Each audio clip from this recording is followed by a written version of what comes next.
ऐसे और वीडियोस के लिए मेरे चैनल को सब्सक्राइब करें। 3, 2, 1 start.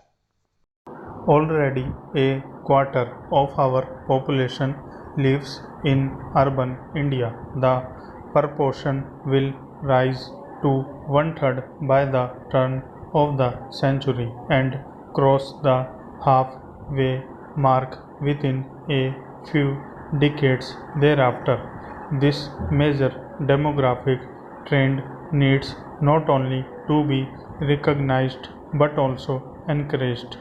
What has gone wrong with our pattern of urbanization is not that there is too fast and furious a flood of people into towns and cities, as that the pattern of urbanization is unbalanced.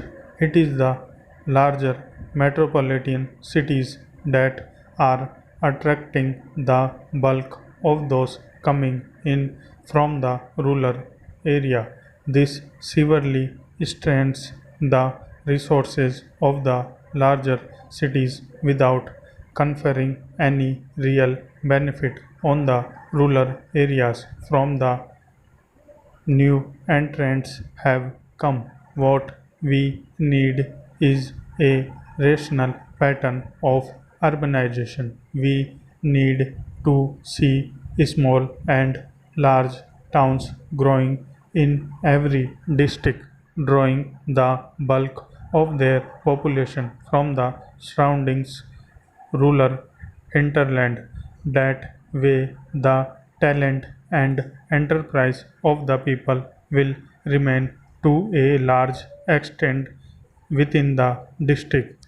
Urbanization will be related to rural requirements. Urban settlements will cease to be isolated compartments. It is the compartmentalizations of India into rigidly separated rural and urban settlements that has been the worst legacy of the colonial system of local self-government. When 107 years ago the British introduced their system of urban local self-government, the urban settlements of India had a very different role to play to the one we now envisage for them. The colonial government of the time saw the urban settlements of India as enclaves where they could hide themselves away comfortably from the surroundings reality. They assumed that drains and drinking water, street lightings and cleaning were needed only for themselves and their dependent. It was assumed that civic amenities are not for rural India. 5 decades into independence, the reality has changed, but the shell remains much the same.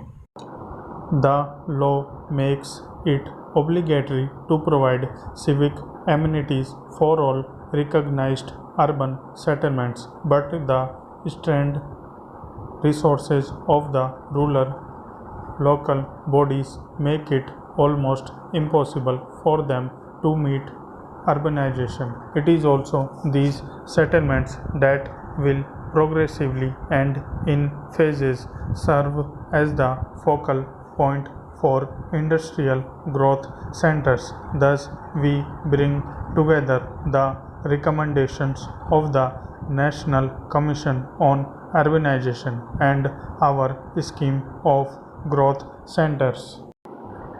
Secondly, in the colonial system of municipal administration, there was no place for development planning and no role for development activities. When Pandit ji introduced Panchayati Raj to fill the rural vacuum left by the colonial legacy. He envisaged the institutions of Panchayati Raj as a crucial instrument of development. Although over the years the Panchayati Raj institutions have decayed, they have remained in concept at least a prime instrument of development. In contrast, the municipal bodies have withered but assumed no developmental role.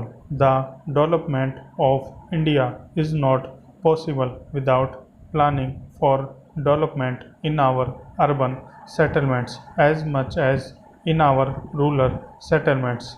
Indeed, planning at the crucial interface between the rural hinterland and the urban settlement will be the chief centers of accelerated growth. Accordingly, the first chapter of the bill we have tabled deals with settlements in transition from rural to urban, as it is such settlements constitute the single largest category of settlements beyond the rural village. The present tendency in most parts of the country is to classify such settlements as urban and take them entirely out of the purview of the rural urban interface.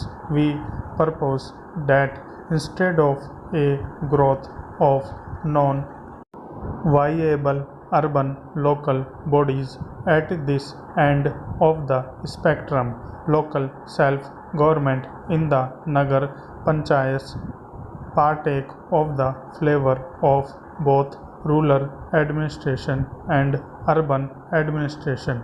This is emphasized in the very name suggested for these bodies, Nagar Panchayats, that is the simultaneous recognition of the urban character of such a settlement and its continuing link with the rural countryside.